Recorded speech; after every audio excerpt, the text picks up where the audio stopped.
More and more, the rocket is coming into the picture as a major weapon of war. The rocket-firing aircraft has already proved itself, for the rocket provides heavy hitting power with lightweight launching equipment. An American cameraman took this shot of a rocket on its way.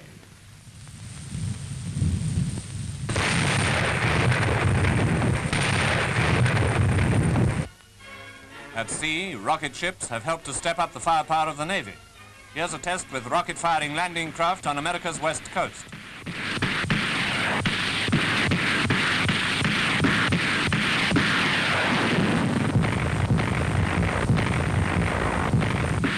On land, rockets can be fired from trucks or lorries, in many cases taking the place of far more cumbersome artillery.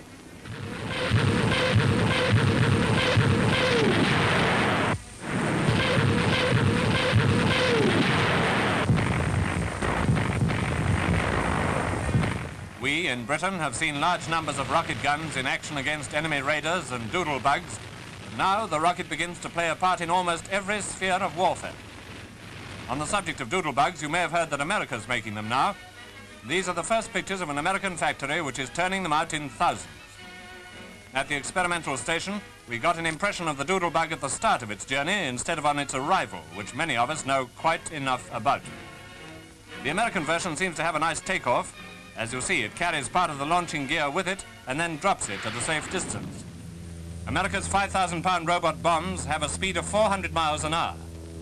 As far as we're concerned, they can't be in action too soon.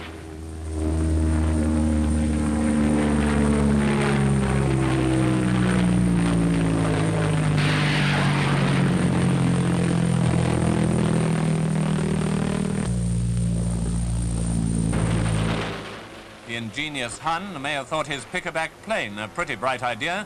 It's a Ju-88 used as a sort of giant flying bomb filled with HE. An FW-190 perched on top controls its flight. When the FW cuts away from the steel tripods which form its perch on the Junkers, the two-engined robot carries on, without any pilot of course, to cause havoc in the Allied lines. At least that was the idea, but in practice Allied pilots have found this new frightfulness comparatively easy to deal with. Recently, 5 out of 5 were shot down by Mustangs of the US 8th Air Force.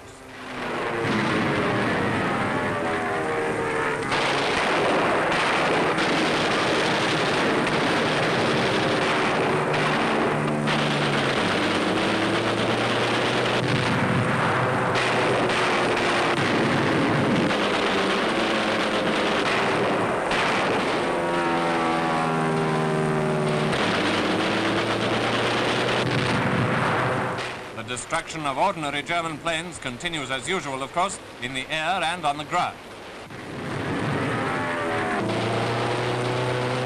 Though strafing German airfields is great work, it sometimes leads to sensational results of a highly dangerous kind.